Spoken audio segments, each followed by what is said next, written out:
بسم اللہ الرحمن الرحیم۔ ہم قرآن پاک کی تمام صورتوں کا مختصر سا اسباب نزول اور ان کے بارے میں صورت کے بارے میں بیان آج سے شروع کریں گے انشاءاللہ۔ اللہ سے دعا ہے کہ اللہ حق کہنے کی توفیق عطا فرمائے اور دلوں میں اتار دے اور اس کے مطابق زندگیاں ہمیں گزارنے کی توفیق عطا فرمائے، اور قرآن نازل ہونے کا جو اصل مقصد ہے اللہ ہمیں وہ سمجھا دے اور اس کے مطابق ہم زندگیاں گزاریں۔ سورہ فاتحہ یہ وہ مختصر سی صورت ہے لیکن حقائق اور معانی سے لبریز، دل نشین اور دل آویز جلیل القدر صورت ہے، جس سے اس مقدس آسمانی کا آغاز ہوتا ہے، جس نے تاریخ انسانی کا رخ موڑ دیا، جس نے فکر و نظر میں انقلاب برپا کر دیا، جس نے قلب و روح کو نئی زندگی بخش دی۔ اس پاک صورت کی گونا گو برکات کو کیوں نہ کلمند کیا جا سکے اور کیوں نہ ان کو زیادہ سے زیادہ پیش کیا جائے۔ وہ متعدد نام جن سے نبی کریم صلی اللہ علیہ وسلم اس صورت کو یاد فرمایا کرتے تھے، وہ آپ کے سامنے میں انشاءاللہ بتا دیتا ہوں۔ ان ناموں میں سے چند یہ ہیں: الفاتحہ، رحمت و برکت کے خزانے کھولنے والی، اس کا نام الفاتحہ بھی ہے۔ اس کو فاتح الکتاب، قرآن حکیم کے سربستہ رازوں کی جو کنجی ہے وہ بھی کہا جاتا ہے۔ اس کا نام سورہ فاتحہ کا نام ام القرآن بھی ہے، حقائق قرآنی کا ماخوذ بھی ہے، اور اسے شفا بھی کہا جاتا ہے۔ بہرحال اس کے بہت سارے نام ہیں۔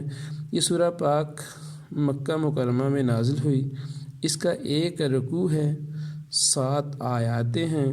اس کے الفاظ کی تعداد 25 ہے اور حروف کی تعداد 123 مطلب 123 ہے۔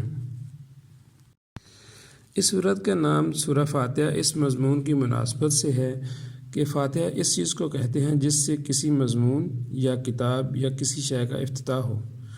دوسرے الفاظ میں یوں بھی ہم سمجھ سکتے ہیں کہ یہ سٹارٹ ہے کسی چیز کا، آغاز ہے، آغاز کلام پاک کا یہاں سے ہو رہا ہے، تو اس لیے اس کو الفاتحہ کے نام سے ہی لکھا جاتا ہے۔ زمانہ نزول اس کا نبی پاک یہ نبوت محمدی صلی اللہ علیہ وسلم کے بالکل ابتدائی زمانہ میں صورت نازل ہوئی، بلکہ جو زیادہ تر اور معتبر روایات سے معلوم ہوتا ہے کہ سب سے پہلی مکمل صورت جو میرے آقا صلی اللہ علیہ وسلم پر نازل ہوئی وہ سورہ فاتحہ ہی تھی۔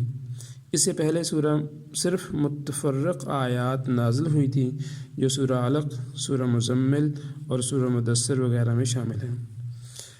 دراصل یہ صورت ایک دعا ہے جو اللہ پاک نے ہر اس انسان کو سکھائی ہے جو اس کتاب کا مطالعہ شروع کر رہا ہو۔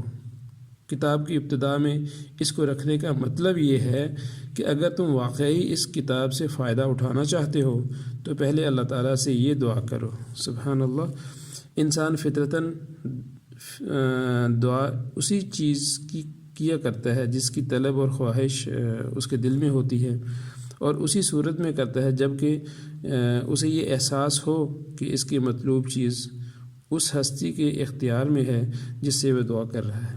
پس قرآن کی ابتدا میں اس دعا کی تعلیم دے کر گویا انسان کو یہ تلقین کی گئی ہے کہ وہ اس کتاب کو راہ راست کی جستجو کے لیے پڑھے، طالب حق کی سی ذہنیت لے کر پڑھے اور یہ جان لے کہ علم کا سرچشمہ اللہ تعالیٰ ہی ہے، اس لیے اسی سے رہنمائی کی درخواست کر کے پڑھنے کا آغاز کرے۔